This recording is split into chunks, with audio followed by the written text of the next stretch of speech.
É o final do século XIX. Milhares deixam seu lar na Europa e vêm para o Brasil em busca de oportunidades.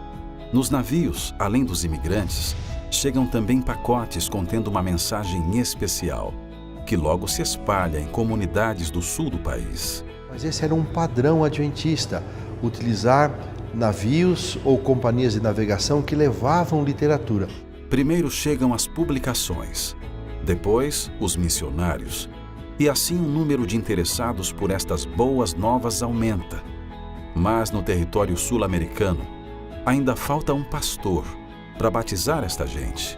E a Associação Geral envia o pastor Frank Westphal em 1894. O pastor Westphal sai dos Estados Unidos para morar na Argentina. Mas junto dele vem um missionário que desembarca antes no Rio de Janeiro. Uma nova terra que atrai muita gente que vem em busca de uma vida melhor. O primeiro adventista a pisar em solo fluminense também vem atraído pelas oportunidades de pregar o Evangelho. O mesmo navio que trouxe o pastor Westphal, a sua esposa e os seus 2 filhos, trouxe o casal Thurston, William Thurston e sua esposa. Então ele chega ao Rio de Janeiro em 1894 e anos mais tarde, o pastor Westphal escrevendo sobre essa viagem, ele diz que a cidade do Rio de Janeiro tinha 1 milhão de habitantes. Olha que coisa interessante. E que logo em seguida, a chegada deles, o irmão Thurston contraiu a febre amarela. Então ele já chega, não falava a língua, não tinha salário, ele tinha que produzir o seu sustento vendendo literatura, contrai a febre amarela e mesmo assim, sem nenhum tipo de sustento, de apoio, ele permaneceu. Apesar de todos os obstáculos, a família instala um depósito de literatura adventista em inglês e alemão. O local desperta a atenção dos imigrantes, que agora podem ter contato com seu idioma, mesmo estando longe de casa.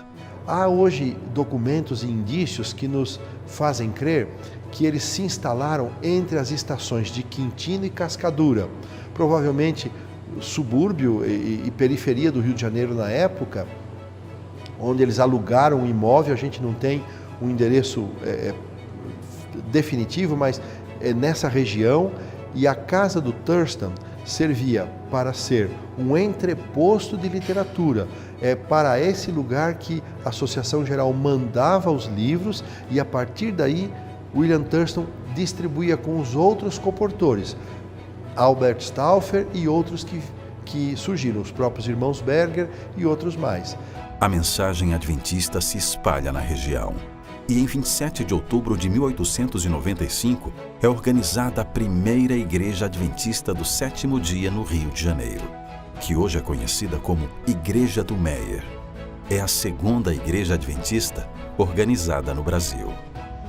Os meses seguintes são de expansão do Evangelho. Albert Stauffer, um missionário enviado ao Uruguai, viaja para o Rio Grande do Sul em busca de colônias alemãs. E ele vai subindo, Rio Grande do Sul, Santa Catarina, passa pelo Paraná, São Paulo, Rio de Janeiro, chega até o Espírito Santo, comportando sempre com literatura em alemão, procurando colônias que falavam alemão. Quando Albert Stauffer alcançou essas famílias, eram famílias de colonos recém-chegados da Pomerânia. Eles se decidiram pela verdade, começaram a realizar o culto, os seus cultos eram todos em pomerano, não eram em português. Stauffer comunicou-se com a organização da igreja, pedindo que viesse aqui um pastor. E ali, nesse lugar, ocorre o terceiro batismo adventista no Brasil e se organiza a terceira igreja em dezembro de 1895. E quem faz esse batismo é o pastor Ulrich Graf, que veio para o Brasil para ser o distrital do Brasil. Essa era a responsabilidade dele aqui no nosso país. Um ponto muito interessante da história da Igreja do Espírito Santo está no fato de que desde que construíram as primeiras igrejas, desde a igreja de Serra Pelada, Manteiga, quando eles construíram uma igreja, construíram também uma pequena escola. Essas escolas deram sustentação às famílias adventistas em termos religiosos, educaram os filhos dessas famílias. E dali saíram muitos pastores, professores, obreiros da igreja, dessas pequenas escolas que funcionavam junto às igrejas. Enquanto isso, outros 2 missionários chegam ao Brasil para ajudar a semear a mensagem adventista.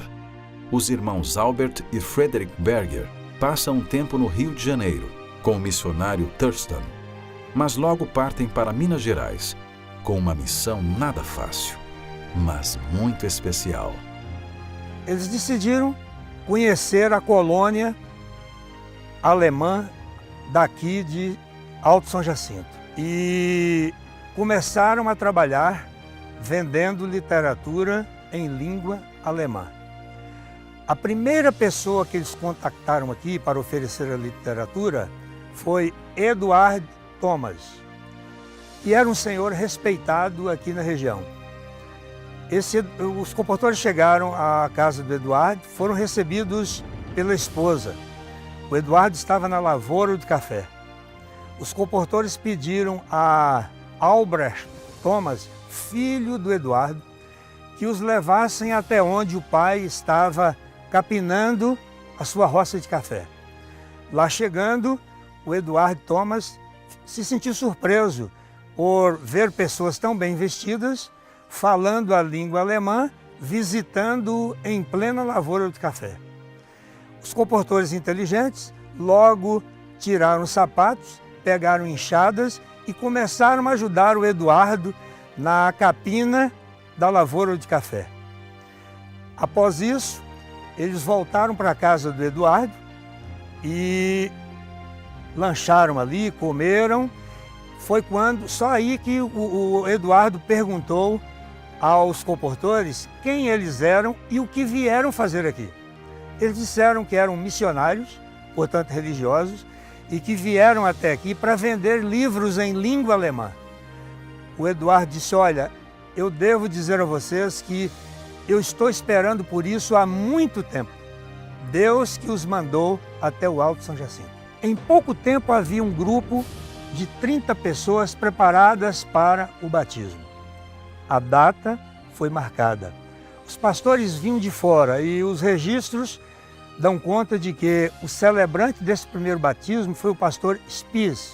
E fica também estabelecido aí, a igreja de Teófilo Otoni, dessa vez organizada e os batismos sendo feitos por um outro pastor que veio, Frederick Spies, para dividir o campo brasileiro com o pastor Graff. A impressão que dá é que o pastor Graff ficava com a responsabilidade de São Paulo em direção ao sul e o pastor Spies ficava de Rio de Janeiro, Minas Gerais, Espírito Santo e o restante dessa costa. Curioso é que ao lado da igreja ficava a escola. Esta é uma das marcas do adventismo aqui de nossa região. Onde surgia uma igreja, surgia também uma escola paroquial. Depois de vários anos pregando o Evangelho com livros de outros idiomas, em 1900 é publicada no Rio de Janeiro a revista Arauto da Verdade, a primeira literatura adventista do Brasil escrita em português, um marco no avanço da mensagem adventista pelo país. Ele foi impresso numa gráfica na Rua do Ouvidor e foi com isso estabelecida a marca do início da Casa Publicadora Brasileira. Então, olha a importância da obra desse William Thurston.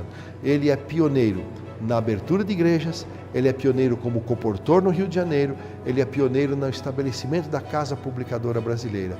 Ele deixou um legado muito precioso. Com a população sedenta pelo Evangelho, o número de interessados por esta mensagem começa a aumentar. Surge aí a necessidade de organizar administrativamente o território brasileiro.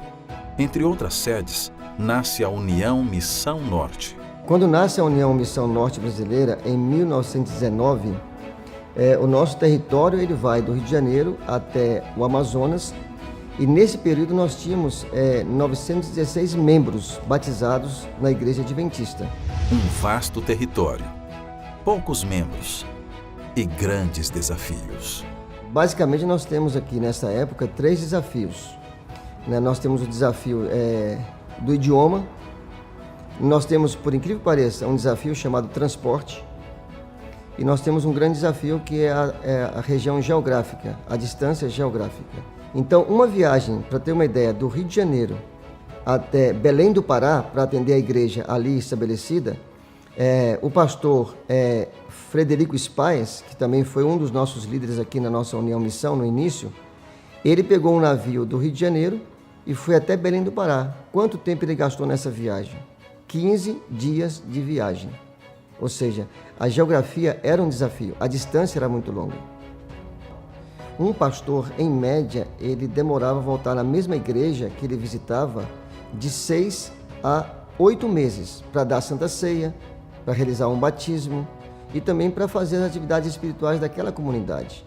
Ou seja, nesse período nós perdíamos muitos membros da nossa igreja por falta de atendimento pastoral, porque ele demorava muito tempo a voltar na mesma igreja que ele tinha visitado anteriormente. As lanchas são grandes parceiras para vencer as distâncias desse território desafiador. Elas ajudam a conduzir a mensagem às regiões mais remotas do Brasil, pela Amazônia e pelo Rio São Francisco. Começou com o pastor Paulo Saider aqui, na década de 40. Atendia consultas por dia, 50, 100, quantos tivesse. Extraía dente de quantos tivesse. Minha esposa era enfermeira, atendia todo mundo. E era esse, e pregava o Evangelho toda noite. E por isso muitas pessoas se tornavam cristãs. Dando continuidade à obra médico-missionária, um hospital adventista começa suas atividades no Rio de Janeiro, na década de 1940. O Rio de Janeiro também é berço de grandes iniciativas de comunicação. Além da Casa Publicadora Brasileira, nascem aqui também a Voz da Profecia, o Grupo Arautos do Rei e a Rede Novo Tempo. Ao longo do século XX surgem novas sedes pelo Brasil, que impulsionam a pregação do Evangelho nas regiões mais afastadas. O território da União Sudeste Brasileira agora é bem menor do que décadas atrás, mas o desafio é proporcional. Alcançar cidades sem presença adventista e alcançar as pessoas que vivem nos grandes centros urbanos. E para conseguir tudo isso, é preciso se inspirar por este passado. Nós temos hoje dificuldades. E eles tiveram dificuldades do passado. São diferentes. Eles tiveram dificuldades que nós não temos. A falta de comunicação era muito difícil. Meios de transporte, as viagens eram complicadas. Muita gente tinha uma aversão a tudo que fosse religião. E ao olharmos para a história deles, nós vemos que eles avançaram assim com uma garra e uma perseverança tremendas. Eles viajaram quilômetros e quilômetros, centenas de quilômetros a pé ou no lombo de um animal. Eles dormiram muitas vezes ao relento. Eles foram expulsos de alguns lugares, saíram corridos. São dificuldades que eles passaram, mas eles foram perseverantes e nós alcançamos hoje o que alcançamos graças à determinação que eles tiveram lá no passado. Hoje nós não temos dificuldades de comunicação, nem de transporte, temos recursos, muita gente disposta a ouvir alguma coisa. O que nós precisamos é dessa determinação que eles tiveram para alcançarmos mais e mais pessoas. E para mim a lição mais importante que fica é a perseverança deles de colocarem a pregação do Evangelho em primeiro lugar. E hoje nós colhemos frutos do que eles fizeram lá no passado, porque eles foram perseverantes, tiveram garra, e para mim esta é uma lição. E é assim que, olhando para trás, nos movemos para frente. Olhando para trás, mas vivendo o presente, trabalhando com toda a dor. Olhamos para trás, com o futuro na mente, caminhando com o Senhor. Nós